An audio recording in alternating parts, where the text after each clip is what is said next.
Before we move to the next slide, we need to understand one of Alan Tate's most important ideas. Until now, we have learned extension equals literal meaning, intention equals figurative and emotional meaning, tension equals the union of both. Now Tate asks, what exactly is bad poetry? His answer is surprisingly simple. Tate's definition of bad poetry. According to Tate, bad poetry is a divorce between extension and intention. Think about a married couple. A successful marriage works because two people remain connected. When they separate completely, the relationship breaks down. Tate believes the same thing happens in poetry. A poem becomes bad when literal meaning moves in one direction. Emotional meaning moves in another direction. The connection between them disappears. This separation creates poetic failure. What does divorce mean here? Imagine a poem describing a flower. Literal meaning, a flower growing in a garden. Emotional meaning, hope, beauty, youth, or love. If these meanings support each other, the poem succeeds. But imagine the poet suddenly claims the flower symbolizes something completely unrelated without establishing any connection. Now the literal meaning and emotional meaning become disconnected. The marriage between extension and intention is broken. That is what Tate means by poetic divorce. Tate's view of literary history. Now we come to a fascinating part of Tate's argument. Tate believes many literary movements suffered from this problem. Romanticism. Tate thinks much 19th century Romantic poetry placed excessive emphasis on personal feeling. Many Romantic poets celebrated individual emotion, personal imagination, subjective experience. These are valuable qualities, but Tate worries that emotion sometimes became stronger than structure. When emotion dominates completely, poetry begins moving toward the fallacy of communication. Political and propaganda poetry. Tate is even more critical of propaganda poetry. Why? Because propaganda usually begins with a goal: make people support this cause. The emotional effect comes first. The artistic structure comes second. For Tate, this reverses the proper order of poetry. Poetry versus propaganda. Let's compare them. Propaganda. Goal: produce a reaction. Examples: political slogans, campaign speeches, revolutionary chants. Success depends on immediate emotional impact. Poetry. Goal: create a complete artistic experience. Success depends on the balance between extension and intention. Tate believes propaganda often sacrifices artistic unity for emotional effectiveness. The role of will and affect. The note mentions will and affect. These are important terms. Will. Will means deliberate intention. The poet consciously wants readers to think or do something. For example, support this movement, join this cause, believe this ideology. Affect. Affect means emotional response. The poet wants readers to feel anger, sympathy, patriotism, excitement. Tate argues that when poetry depends mainly on will and affect, it risks losing its artistic balance. The poem becomes persuasion rather than art. The ultimate test of great poetry. Now we reach Tate's most famous idea. He says, a great poem survives testing from both directions. This is his standard for judging literature. Test 1. Push toward extension. Ask, what happens if I analyze every word literally? Does the poem still make sense? Can the imagery withstand logical examination? Can I explain the literal structure clearly? If yes, the poem passes the extension test. Test 2. Push toward intention. Now ask, what emotional meanings emerge? What symbols appear? What deeper implications develop? Does the poem generate rich figurative meaning? If yes, the poem passes the intention test.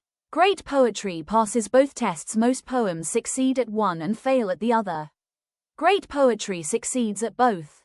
That is what makes it great.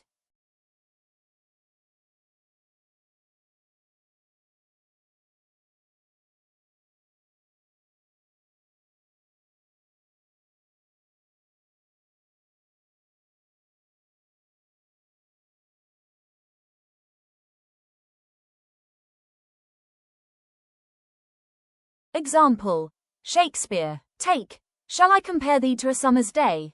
Extension: The speaker compares a beloved person to summer. Simple and logical. Intention. Summer symbolizes beauty, warmth, vitality, youth. The figurative meanings grow naturally from the literal image. Nothing breaks down. The poem survives both tests. This is exactly what Tate admires. The image of a bridge. Think of extension and intention as two sides of a river. A great poem builds a strong bridge between them. You can walk from. Literal meaning is the symbolic meaning and back again. The bridge never collapses. Bad poetry lacks this bridge. The two sides become separated. Final formula. Extreme failure. Extension and intention separate. Were. Poetic unity disappears. And tension collapses. Then poetry fails. Great poetry. Extension supports intention. Intention enriches extension. And then both remain united. Where tension is created. And poetry succeeds. According to Alan Tate, bad poetry results from a separation between extension, literal meaning, and intention, figurative meaning. Great poetry achieves tension by uniting both so completely that the poem can withstand both literal analysis and figurative interpretation without breaking down. Students, in the last few slides, we studied poetry that failed because it had too much emotion and not enough logical structure. Now Alan Tate turns to the opposite extreme. This second error is called the fallacy of mere denotation. The word denotation means the literal or dictionary meaning of a word. When I say tree, the denotation is simply a plant with a trunk, branches, and leaves. Nothing more. Tate argues that some poets become so concerned with literal meaning, logical accuracy, and intellectual analysis that they forget the imaginative power of poetry. Their poems become clear and rational, but they stop being poetic. Think about the difference between a weather report and a poem. A weather report may tell us that the temperature is 30 degrees Celsius, the humidity is 60%, and the sky is partly cloudy. Everything is accurate and logical, but it does not move us emotionally. It does not stimulate our imagination. It merely provides information. According to Tate, poetry becomes weak when it begins to function like a weather report or a scientific statement. It may communicate facts perfectly, but it fails to create a complete poetic experience. Notice the phrase on the slide, poetry that acts as a pure analytical proposition. An analytical proposition is simply a logical statement. For example, all birds have wings, or a square has four sides. Such statements may be true, but truth alone does not create poetry. Tate is not attacking logic itself. In fact, he believes logic is essential. Remember extension. A poem needs a logical foundation. The problem occurs when logic becomes the whole poem. Imagine a person who has an excellent skeleton but no flesh, no blood, and no heartbeat. The structure exists, but life is missing. Tate believes the same thing happens in poetry when extension exists without intention. Look at the section labeled, The Flaw. Tate says this kind of poetry fails to use the rich connotative power of language. Connotation refers to the emotional, symbolic, and associative meanings of words. For example, consider the word home. Its denotation is a place where someone lives, but its connotations may include safety, family, love, childhood memories, belonging, and comfort. A poet who uses only denotation would see home as merely a building. A poet who understands connotation sees an entire emotional universe inside that single word. This is why Tate says that in mere denotation, everything is present except imagination. The poem may have facts, logic, organization, and clarity, but it lacks the deeper meanings that make poetry memorable. Now let us examine the diagnostic section. Tate calls this a failure in connotation, or a failure in intention. Notice the contrast. Earlier, in the fallacy of communication, the problem was weak extension. Here, the problem is weak intention. The poem's logic may be perfectly sound. Every statement may make sense. But when we look for symbolic depth, emotional resonance, and imaginative richness, we find very little. As a result, the poem feels flat. Think about architecture. A building may be structurally perfect. Every beam may be in the right place. Every measurement may be exact, yet the building may still feel cold, lifeless, and uninspiring. Poetry can suffer from the same problem. Tate believes great poetry must engage both the mind and the imagination. It must provide logical coherence while also opening deeper levels of meaning. This brings us back to his central formula. Extension gives poetry its structure. Intention gives poetry its richness. When both work together, they create tension. But when a poem relies only on extension, tension disappears. The poem becomes an intellectual exercise rather than a living work of art. So the fallacy of mere denotation occurs when poetry becomes overly logical, analytical, and literal. It possesses structure but lacks imaginative depth. It communicates information successfully but fails to create the rich unity of meaning that Tate believes is the essence of great poetry. Therefore, according to Alan Tate, a poem is not great simply because it is logical. Nor is it great simply because it is emotional. Great poetry emerges only when logical meaning and imaginative meaning unite into a single, balanced, organic whole. Students, in the previous slide we studied the theory of the fallacy of mere denotation. Now Alan Tate gives us a practical example from the poet Abraham Cowley. Remember, Tate is not asking whether the poem sounds beautiful. He is asking a deeper question. Does the poem maintain a healthy balance between literal meaning and figurative meaning? If that balance breaks down, the poem fails. Let us look carefully at the lines. The violet, spring's little infant, stands, girt in thy purple swaddling bands. At first glance, these lines seem charming.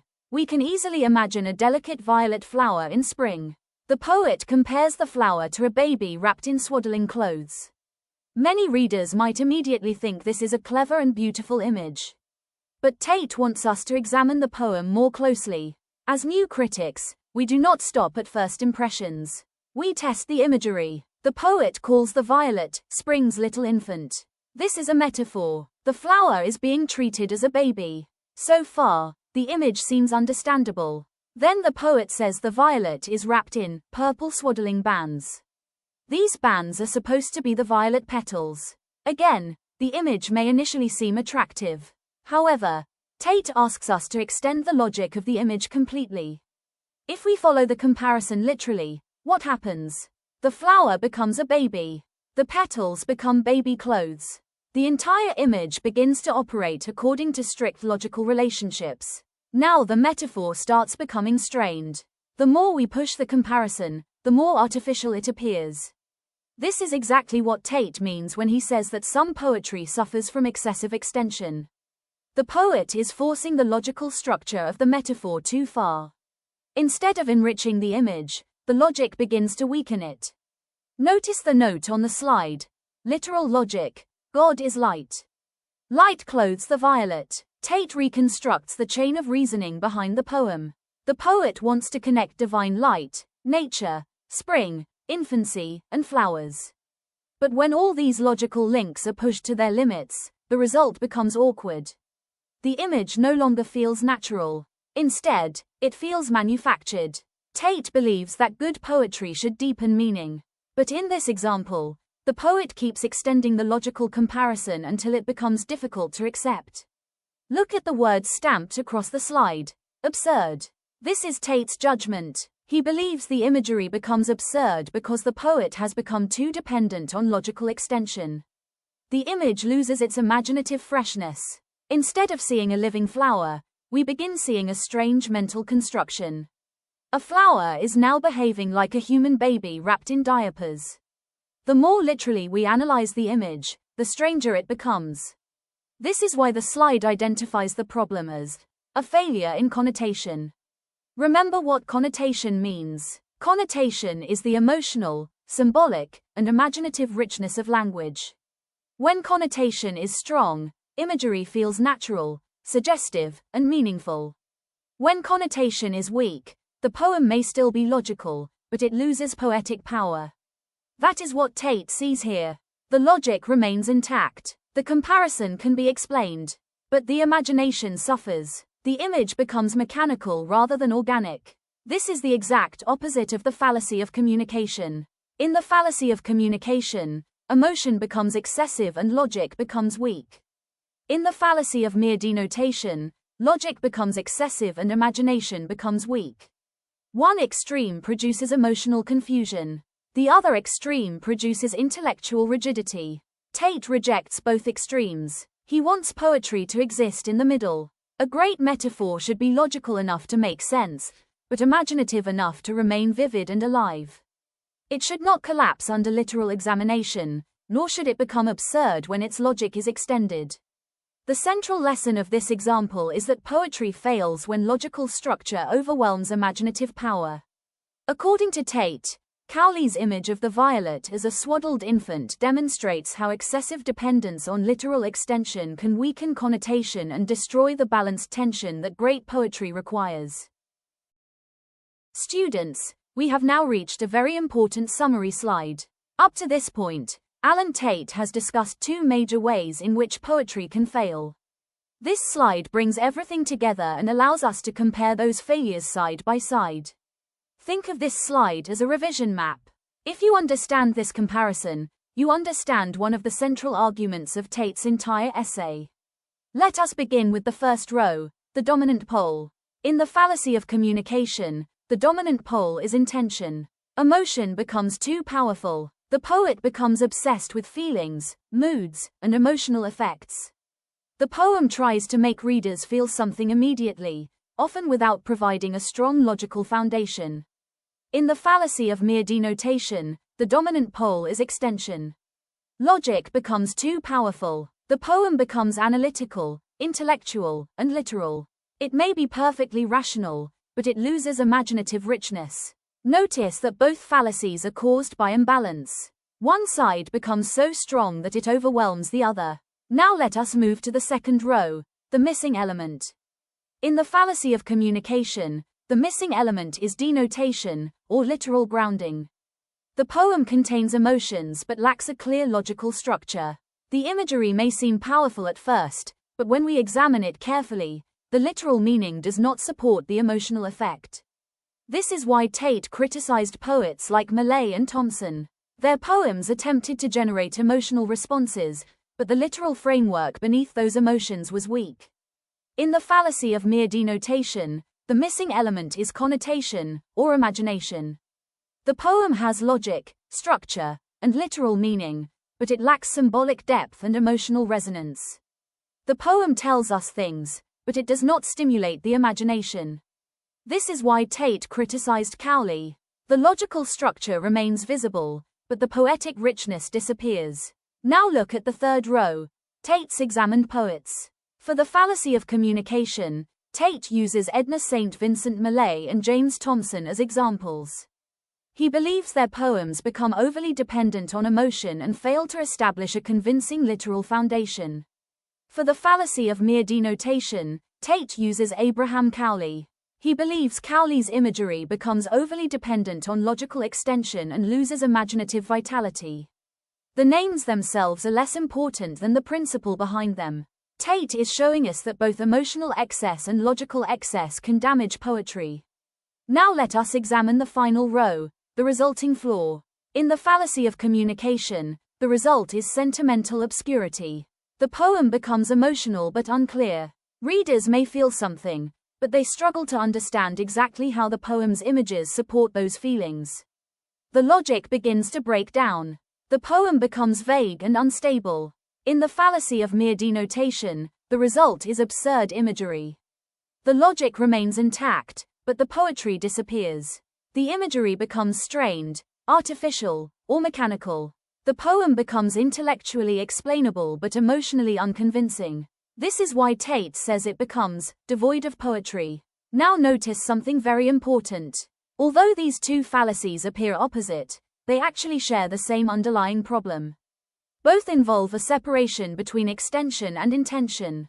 In one case, emotion overwhelms logic. In the other case, logic overwhelms emotion. In both cases, balance disappears. And whenever balance disappears, tension disappears. Remember Tate's central formula. Extension plus intention equals tension. If extension exists without intention, poetry becomes dry. If intention exists without extension, poetry becomes confused. Only when both operate together can poetry achieve greatness. Think of a bird. One wing is extension, the other wing is intention. If either wing becomes weak, the bird cannot fly. Similarly, poetry cannot achieve its highest form unless both literal meaning and figurative meaning work together. This comparison matrix is therefore much more than a summary table. It is Tate's entire critical philosophy in miniature. Every poem can be evaluated by asking 3 questions. Does it have a strong literal foundation? Does it possess rich figurative meaning? Do these 2 dimensions support one another? If the answer to all 3 questions is yes, then the poem achieves tension. If the answer is no, the poem begins moving toward one of the 2 fallacies. So the ultimate lesson of this slide is that great poetry avoids both extremes. It is neither pure emotion nor pure logic. It is a carefully balanced union of extension and intention, creating the unified tension that Tate believes lies at the heart of all successful poetry. Students, after examining examples of poetic failure, Alan Tate now turns to an example of poetic success. This is extremely important because Tate does not want us to think that poetry is only about identifying mistakes. His real goal is to show us what successful tension looks like in practice. For this purpose, he chooses one of the most famous poems in English literature, Andrew Marvell's To His Coy Mistress. Tate believes this poem demonstrates the perfect balance between extension and intention. It is one of his best examples of successful poetic tension. Let us understand why. First, let us briefly recall the poem. In the poem, a young man is speaking to a young woman who is reluctant to become his lover. The speaker argues that life is short. Time is passing quickly. Death is approaching. Therefore, he urges her not to delay and to enjoy love while they are still alive. At the most literal level, this seems straightforward. A man is trying to persuade a woman to surrender to physical love.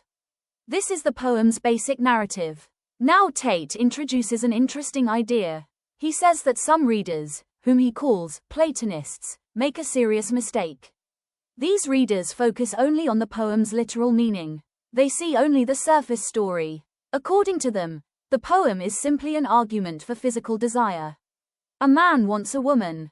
He persuades her. End of story. Tate believes this reading is incomplete. Why? Because it examines only extension. It notices the literal argument but ignores the deeper figurative dimensions of the poem. Remember what Tate has been teaching us from the beginning. A poem cannot be understood through extension alone. Nor can it be understood through intention alone. We need both. Now let us explore the deeper level. Tate argues that beneath the literal argument lies a profound spiritual and philosophical conflict. The poem is not only about a man and a woman. It is also about 2 opposing forces that exist throughout human life. On one side stands sensuality. On the other side stands asceticism. Sensuality means embracing physical experience, earthly pleasures, love, beauty, and the body. Asceticism means restraint, self-denial, discipline, spiritual purity, and rejection of worldly pleasures. According to Tate, these 2 forces are constantly struggling throughout the poem. The speaker urges immediate physical fulfillment. At the same time, the poem raises questions about time, mortality, eternity, and human existence. Therefore, the poem operates on 2 levels simultaneously. The literal level concerns physical love. The figurative level concerns the larger human conflict between body and spirit. This is where tension emerges. Notice something very important. Tate does not want us to reject the literal story in order to discover the symbolic meaning. Many readers make this mistake. They think that deeper meaning replaces literal meaning. Tate disagrees. For him, the literal meaning remains essential. The physical argument is not something we discard. It is something we keep. The deeper meanings grow out of it. This is the key to understanding poetic tension. The literal and figurative meanings exist together. Neither destroys the other. Neither dominates the other. Instead, they strengthen each other. Think of a musical chord. A chord contains multiple notes played at the same time. If we remove one note, the richness disappears. Similarly, in Marvell's poem, The literal argument and the symbolic conflict must coexist. If we focus only on the literal level, we miss the philosophical depth. If we focus only on the symbolic level, we lose the urgency and energy of the speaker's argument. The greatness of the poem comes from their union. This is exactly what Tate means by tension. Extension remains fully present. We clearly understand the speaker's physical desire. Intention also remains fully present. We recognize deeper questions about time, mortality, spirituality, and human existence. Neither side collapses. Neither side overwhelms the other. The poem can withstand examination from both directions. If we analyze it literally, it still works. If we analyze it figuratively, it still works. That is Tate's ultimate test of great poetry. A weak poem breaks down when pushed toward either extension or intention. A great poem survives both tests. Marvell's poem survives both. That is why Tate considers it a model of poetic excellence. So the central lesson of this example is that, to his coy mistress, achieves true tension because its literal argument for physical love and its deeper symbolic conflict between sensuality and spirituality remain inseparably united. The poem's greatness lies not in choosing one meaning over the other but in holding both together at the same time.